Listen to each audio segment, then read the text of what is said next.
I had to raise my daughter alone, but 7 years later, she doesn't even invite me to her wedding because her stepfather is better. So, her gift is for my niece, even if she sheds crocodile tears. Hello everyone, my name is James Daniels, I'm 57 years old, and I'm at a crossroads with my daughter Rosie, who's 23 years old. About 7 years ago, when Rosie was just 16, my wife Linda, who was 55 years old, left us.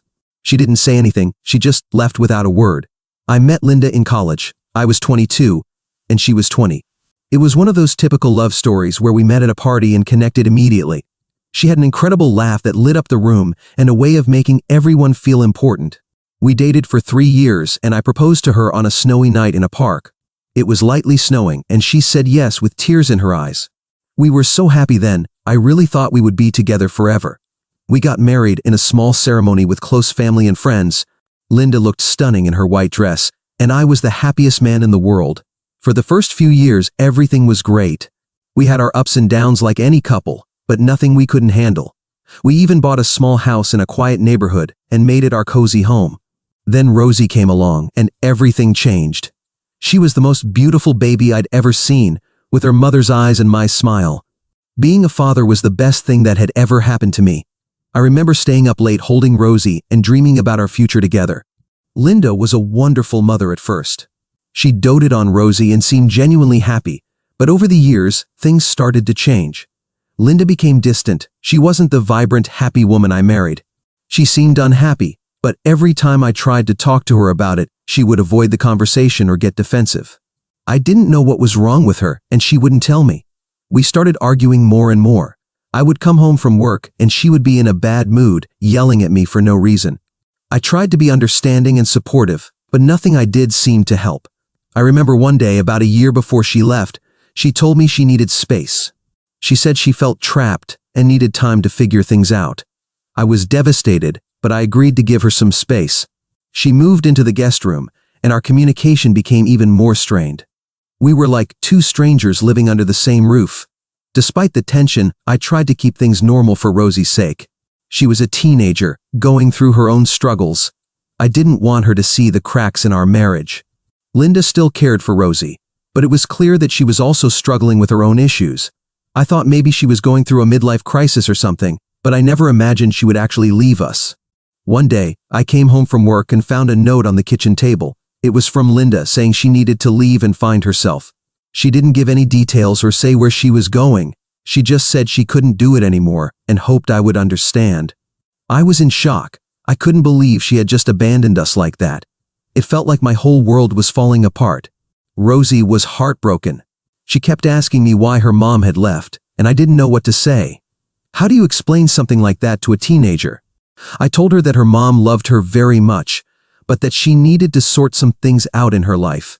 It was a tough time for both of us. Rosie and I grew closer as we tried to navigate our new reality without Linda. Later, I found out that Linda had actually left me for someone else.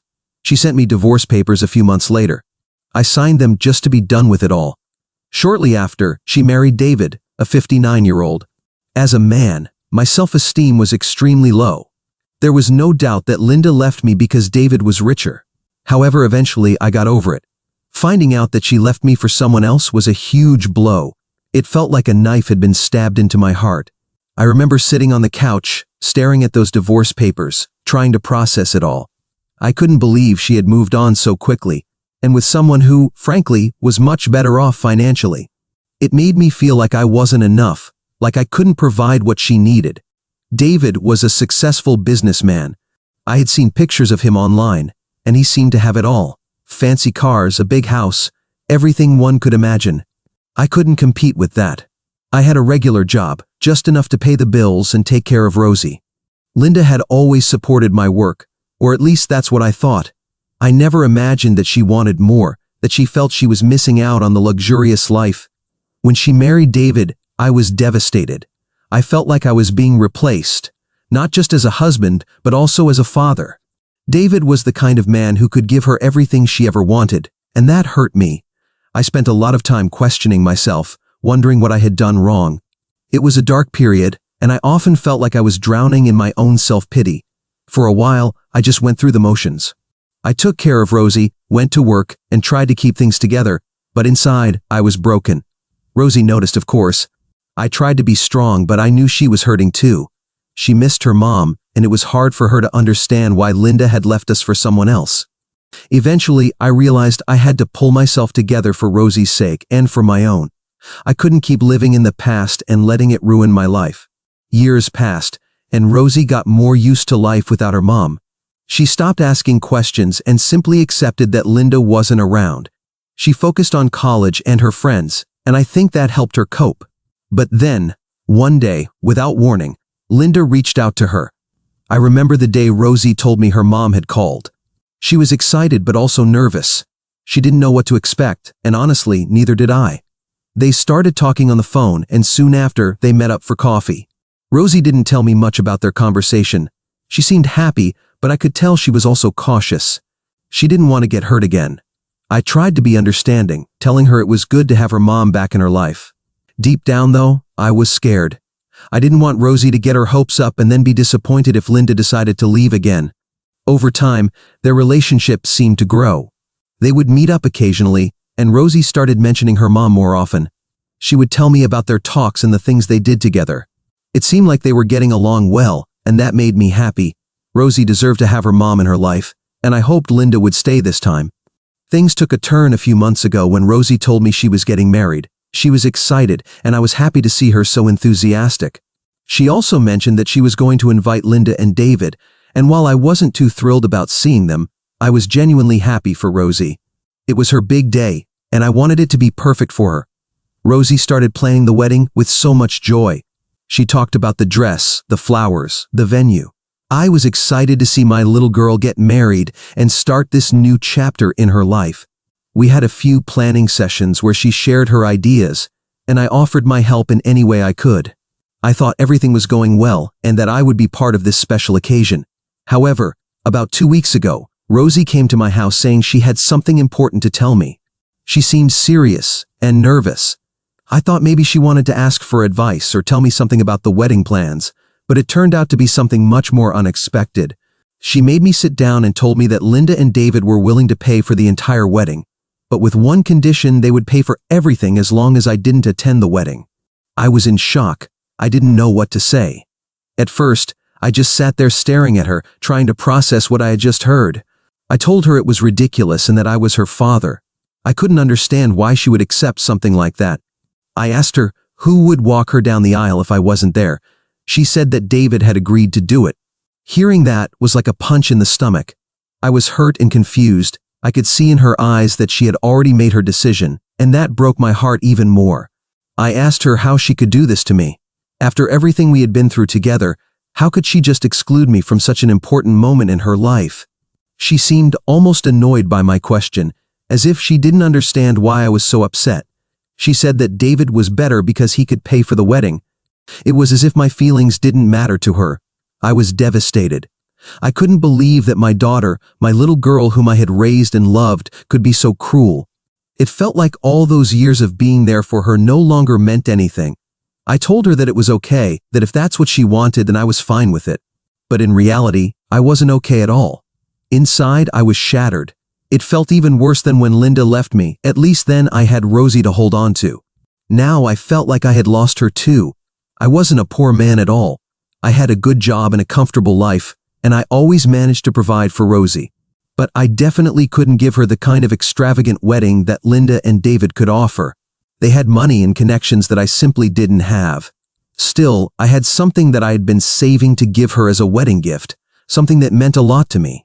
My parents had left me a property in a very prosperous neighborhood. It was a beautiful house, much nicer than the one I lived in. I had always thought of it as Rosie's inheritance.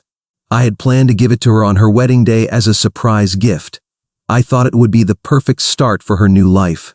It was my way of showing her how much I loved her and how much I wanted to support her future. But since I wasn't invited to the wedding, I started to question whether it made sense to give her this gift. I mean, why would I give something so valuable to someone who didn't even want me at their wedding?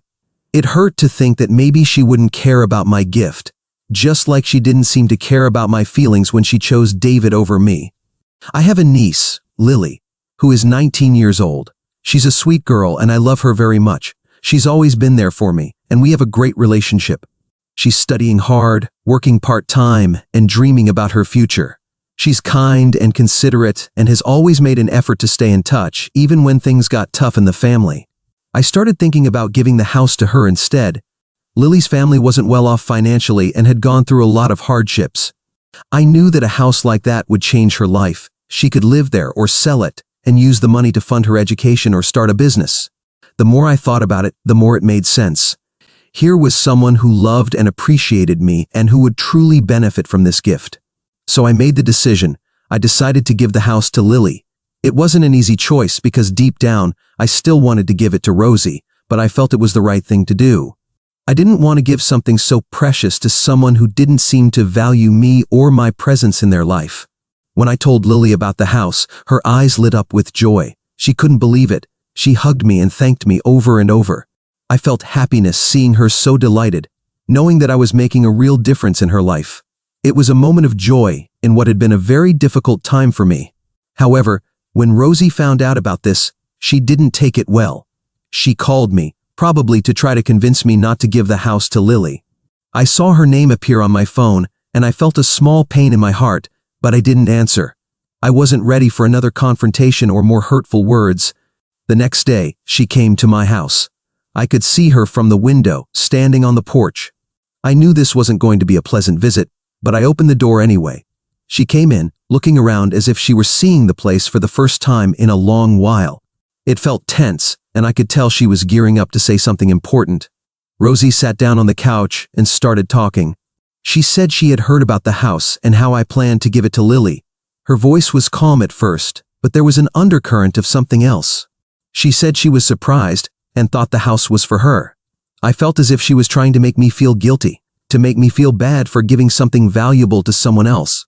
She started to cry, or at least it seemed like she did at first. Tears filled her eyes, and she looked at me with a sad, almost pitiful expression. She said she couldn't believe I would do something like this, that after all, she deserved the house. She talked about how much it would mean to her, and how it would be a way to start her new life with her husband. I felt like she was trying to manipulate me, using those tears to get what she wanted, but the more she talked, the more I felt like something wasn't right. Her tears seemed forced, as if she were acting. She kept looking at me, waiting for a reaction, waiting for me to break down and give in to her demands. She said things like, "Dad, how could you choose Lily over your own daughter? And don't you love me?" It was painful to hear, but I could see through it. It was clear she was trying to use my emotions against me. Rosie talked about the wedding, how beautiful it was going to be, and how much it would mean to have a house like that to start her new life. She said that David and Linda were only trying to help her have the best start possible and that I was being selfish for not supporting her dreams. She made it seem like I was the bad guy, as if I was the one causing all the problems. It was hard to hear because deep down I just wanted to make her happy. She kept crying and saying she couldn't understand why I was doing this to her. She tried to make me feel guilty for not being at her wedding and not being the one to walk her down the aisle. She said she missed me and wanted things to be like they used to be, but it didn't sound genuine. It seemed like she was saying whatever she thought would make me change my mind about the house. She even said I could come to the wedding if I wanted. It felt like a last-ditch attempt to convince me. She presented it as if she was doing me a favor by letting me attend, but I told her I didn't want to continue with this. I was tired of being manipulated and treated like an option instead of a priority. It wasn't just about the wedding or the house. It was about how I had been sidelined and how my feelings had been ignored. Update 1. Thank you for your kind words. Your support really means a lot to me. I have some updates, and things have taken a rather unexpected turn. After my last post, Rosie kept calling and texting me, trying to reach out. She also left voicemails, but I ignored them. I wasn't ready to talk to her, especially after everything that had happened. I needed time to heal and to understand my own feelings. I thought that maybe with time we could have a real conversation, but I didn't want to rush it. However, things have drastically changed since then. Rosie is no longer getting married. It turns out that she cheated on her fiancé and he left her. I never expected something like that to happen. Apparently, her fiancé caught them in the act. He came home earlier than expected one day and found Rosie with another man in their own apartment. I can't even imagine how devastating that must have been for him. He confronted them right then and there. The details are a bit unclear, but from what I understand, he walked into the living room and saw them together on the couch in a very compromising position. It must have been a nightmare for him. I found out about this through a mutual friend who is still in touch with Rossi's circle. He called me one night and told me the whole story. He said he thought I should know, given everything that had happened with the wedding and the house. I was stunned. I didn't know what to think or how to feel. On one hand, I felt bad for Rossi because I knew this had to be incredibly painful for her. On the other hand, I was also angry and disappointed. She had made such poor decisions and hurt so many people, including herself. Hearing what happened made me feel a lot of conflicting emotions. I felt deep sadness because despite everything, Rosie is still my daughter, and I don't want to see her hurt. It also made me think about how things might have been if she had made different choices, if she had treated people with more respect and kindness. I ended up sending her a message, telling her that I was saddened to hear what had happened and that I hoped she was okay. I didn't mention the house or the wedding. I just focused on letting her know that I cared about her well-being. It was a difficult message to send because it brought up a lot of unresolved feelings, but I felt it was the right thing to do. Overall, it's been a tough time, but I'm trying to stay positive. Since then, Rosie has been living with Linda and David. It must have been a difficult time for them too, financially, especially since most of the wedding arrangements were already in place. I can't deny that part of me feels that Rosie got what she deserved. Cheating on her fiancé was a betrayal of trust and commitment, and now she's facing the consequences. It's a hard lesson to learn, but sometimes we have to face the consequences of our actions in order to grow and change. Thanks again for your support. It means a lot to have people to share this with. Update 2. It's been a while, but there have been some significant developments in my life recently, and I wanted to share what's been happening. About a month ago, Rosie and Linda had a big fight. From what Rosie told me over the phone, it was about a lot of things that had been building up between them. Rosie said that Linda was upset about how Rosie had treated her fiancé and how that reflected on their family. Linda felt embarrassed and disappointed by Rosie's choices, and it all came to a heated argument. Rosie called me crying, asking if she could come stay with me for a while. She said things had gotten really bad between her and Linda, and she needed a place to stay until they could work things out. I have to admit, part of me wanted to help her. She sounded so desperate and lost, and it hurt to hear her like that. But at the same time, I knew I couldn't just welcome her back into my life after everything that had happened. The pain and betrayal were still fresh, and I needed time to heal. I told Rosie that she couldn't stay with me. It was one of the hardest conversations I've ever had, but I knew it was the right decision for my own well-being. Rosie was upset and begged me to reconsider. She said she had nowhere else to go and needed my help. It broke my heart to hear her so desperate, but I had to stand firm. I explained to Rosie that even though I cared about her and wanted the best for her, I couldn't be the one to support her right now. I felt guilty for not being able to help Rosie when she needed it most. I worried about her safety and well-being, knowing she was in a tough situation, but I also felt a sense of relief. I had stood my ground and prioritized my own needs, even though it was incredibly difficult. Since then, Rosie has been staying with a friend for about a week. She's been reaching out to other family members and friends, trying to find a more permanent place to stay. It's been a tough situation for everyone involved, and I hope she can find the support and stability she needs. As for me, I've been spending time with friends, pursuing hobbies that bring me joy, and reflecting on what I want for my future. It's a process, and there are good days and bad days, but I'm taking it one step at a time.